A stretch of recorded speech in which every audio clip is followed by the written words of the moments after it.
For most of my life, I thought that my worth was directly tied to how much I could achieve. Like my whole existence, my whole life was basically a checklist. I was constantly pushing, planning, forcing things to happen. And I was living completely as I now recognize as my masculine energy. And from the outside, I'm sure I looked incredibly productive, even successful, but inside I was a mess. I was chaotic, overwhelmed, and I was just burnt out. And it took me hitting a wall, and a really hard one, to realize there were another way to live, to realize there were a softer, a more intuitive way to live. So in this video, I want to share with you the exact shift I used to welcome in my grounded feminine energy. And it isn't about changing who you are, it's about remembering a part of yourself that's been here all along. This shift brought a peace and effortlessness in my life I never thought was possible. It's the energy that helps you magnetize your desire instead of having to chase it down. And it all begins with coming home to yourself. Hi, my loves, I'm Liloh, and welcome back on my channel.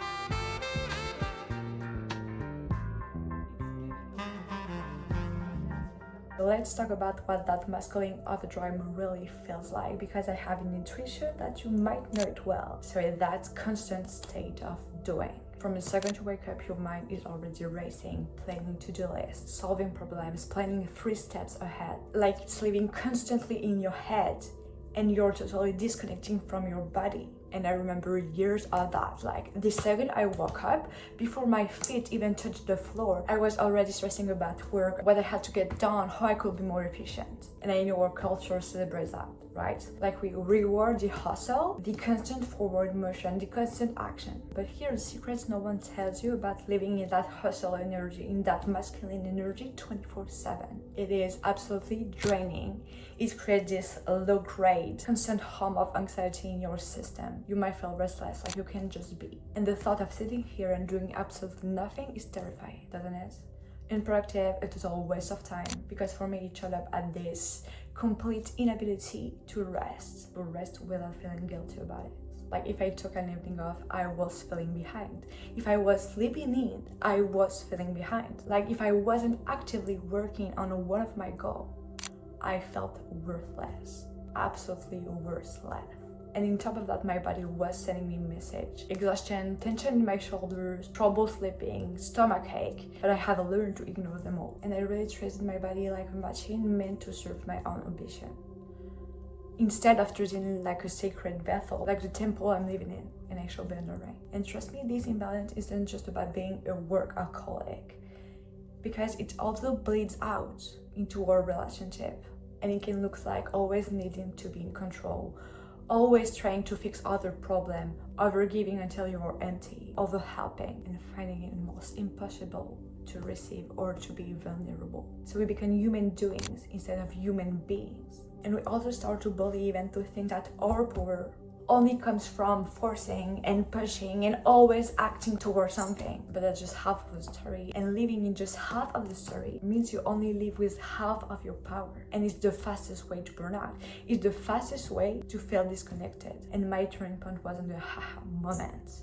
No, it was a full-blown collapse. Like I just hit a huge milestone, one I was hustling for years to reach. And I had the recognitions, I had the compliment, I had the validation, all the external stuff I thought would finally make me feel like I did it. But I remember standing in my room a few weeks later and feeling absolutely nothing. Like just this huge hollow emptiness. And at this point a thought popped up in my head, and it was, is it?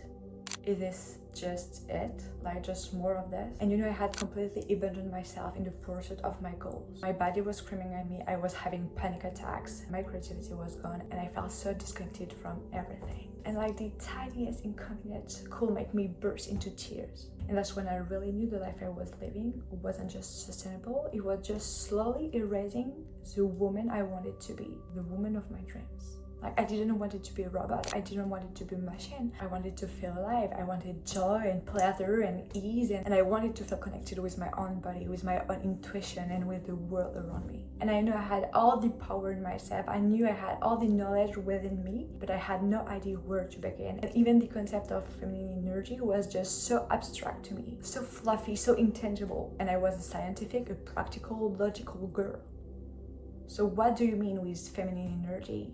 But I was so desperate that I started looking into it. I started reading, listening, and just trying things out. And slowly and pretty painfully at first, I started to erase under a lifetime of conditioning. And I realized that my softness wasn't a weakness, it was truly one of my superpowers. I've learned that my intuition wasn't random, and that instead it was my most reliable guide. And most importantly, I've learned that my ability to just be was as important as my ability to do, and that was really the start of my journey home.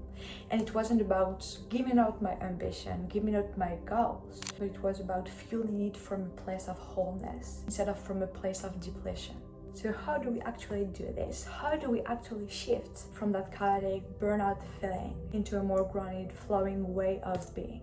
Personally, I didn't take one huge leap, one giant action, absolutely not, but a series of really small shifts that over time really changed my world. And I want to share the 5 most efficient ones with you. The very first and most crucial shift is getting out of your head and into your body.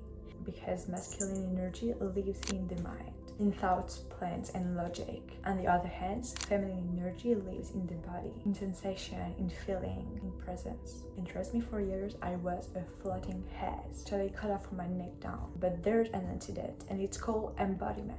And the simplest way to get there is through grounding. The grounding is all about anchoring your energy into your body and into the earth. And it really helps you calm that frantic, that anxious buzz, and pulls you back into present, pulls you back into right here, right now.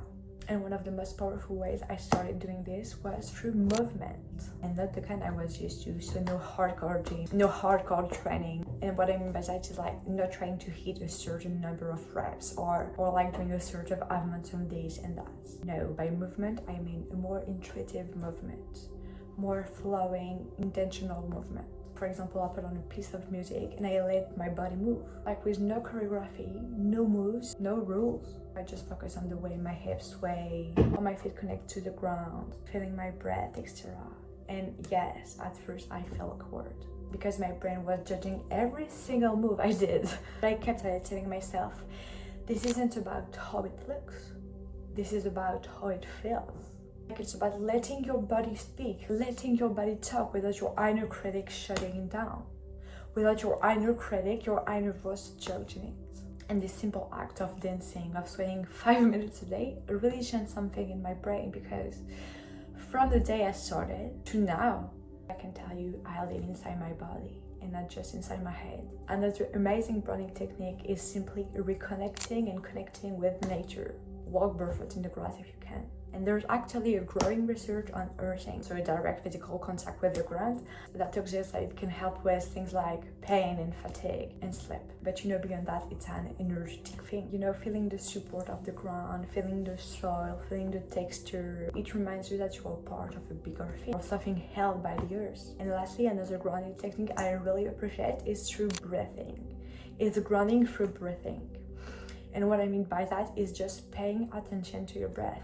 Through the air you inhale and through the air you exhale, through the warmth of it to the speed of it. And you can also focus on the sensation of your body expanding, etc.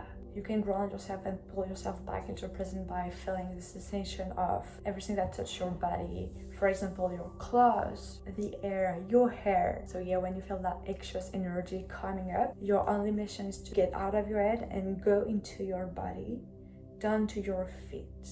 That's how you get back to presence. That's how you escape that trance state, that out of mind state, that erratic state. We all know our society glorify the hustle, that go drive. In reality, that just imbalanced masculine energy. Feminine energy, though, thrive into rest, thrive into pause, in the rest moment. It is the energy of being, not just doing. And this was truly one of the hardest shifts for me, because the idea of intentionally creating an empty space in my day felt like the end of me. And the key is to understand that masculine energy and feminine energy are not enemies. They aren't good or bad. They're a dance. Because you need masculine energy to set goals, to create structure, to take action. But you need feminine energy for creativity, for intuition, for connection, for rest. Embracing the sacred pause truly means consciously choosing moments of being throughout your day. It can be as small as taking 3 deep breaths before entering your car. It can be sitting with your morning coffee and looking through the window for 5 minutes. Because it's just about creating this tiny little pocket of stillness where you aren't fixing, planning, doing, or producing anything. In this moment, you're just simply receiving. And by doing that, you're letting your nervous system switch from fight or flight mode to rest or digest. And a practical way to do this is by doing a daily check-in with yourself. You can ask yourself a simple question like, what energy do I need right now? Maybe you've been in a very creative, intuitive, flowy state, so feminine energy, and know you need that masculine energy to structure, plan, and take action. Or more likely, for many of you watching, you've been in hyperdrive and you need to intentionally invite in some feminine energy. And this could look like putting your to-do list away for 20 minutes and putting on some music to sing, to dance. It could look like taking a pause and reading a chapter of your book, or just stretching. And again, it's not about killing your ambition, it's about honoring your own rhythm, your natural flow, so you can go after your goals, after your dreams from a state of overflow and not from a state of burnout. And the pause isn't empty. It's where your intention chooses to speak. It's where your intentions speak. It's where your creativity gets fulfilled. It's where your magnetism is born. A lot of our inability to rest, to receive, to pause, and be soft comes from this deep, often unconscious belief that we are not safe. And this usually gets wired in during childhood, where maybe we learned that our worth was tied to our performance, to our achievements, that our big feelings were too much for others. And to really embody feminine energy, we need to create that profound sense of inner safety, and that comes from mothering ourselves. And this is what inner child healing is all about. It's about giving yourself the love, the compassion, the support, the validation you might not have gotten consistently when you were a child. For me, this means starting a practice of radical compassion. Because my inner critic was a dictator. If I made one mistake, I was beating myself up for hours. And the shift was truly learning to speak to myself with the same kindness I give my best friend. And one of the most transformative ways to do this is by journaling through your triggers. So when you have a huge, overwhelming emotional reaction, let's say someone gives you a feedback and you feel this intense wave of shame, that's usually your inner child getting activated. And instead of stuffing that feeling down, get curious. Take your journal, take your pen, and ask yourself a question. Ask yourself, what is this really about? When have I felt this before? What does this little girl inside of me needs to hear right now? And often the answer is so simple. It's, you are safe.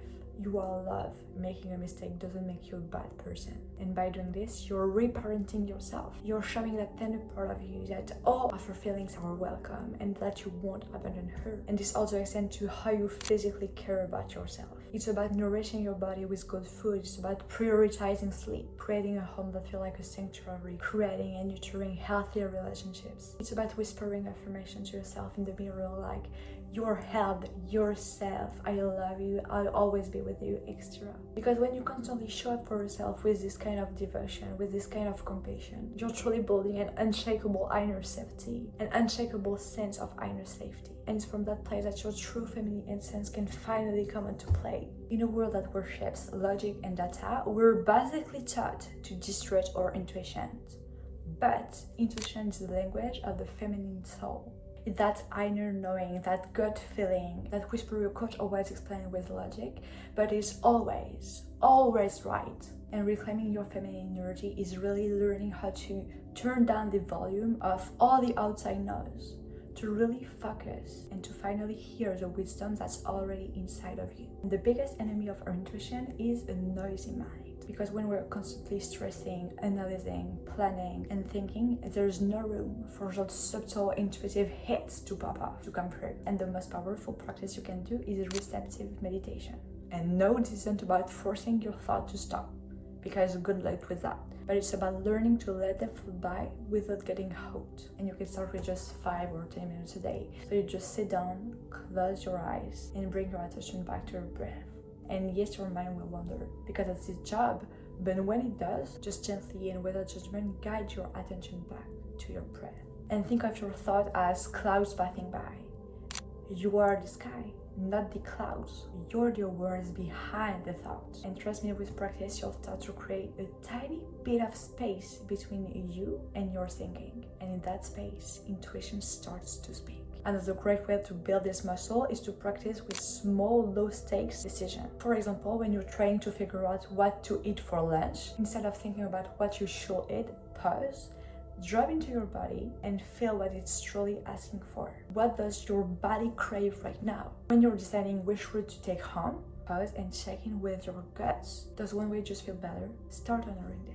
Because every time you trust your intuition and it guides you well, you build a stronger connection with it. You prove to yourself that this inner GPS is reliable. And intuition isn't some magical woo-woo thing. It's your grounded, embodied wisdom. And learning to trust it is the ultimate act of reclaiming yourself.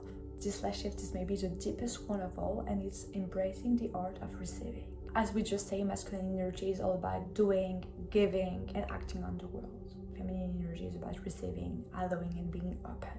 And I know that for many of us conditioned to always be doing, receiving feels really uncomfortable and strange and really vulnerable. Because we're taught that our value comes from what we give and not from what we can gracefully take in. And receiving isn't just about money or gift. It's also about compliments. Like how many times someone has told you, you look beautiful today, and you immediately deflect it. Like, oh, this old thing, I got it on sale. No, don't say that. Stop. Practice receiving. Practice receiving it fully. Just take a breath, make eye contact and say, thank you. That's it. You don't have to say anything else. Take that compliment. It's also about receiving help.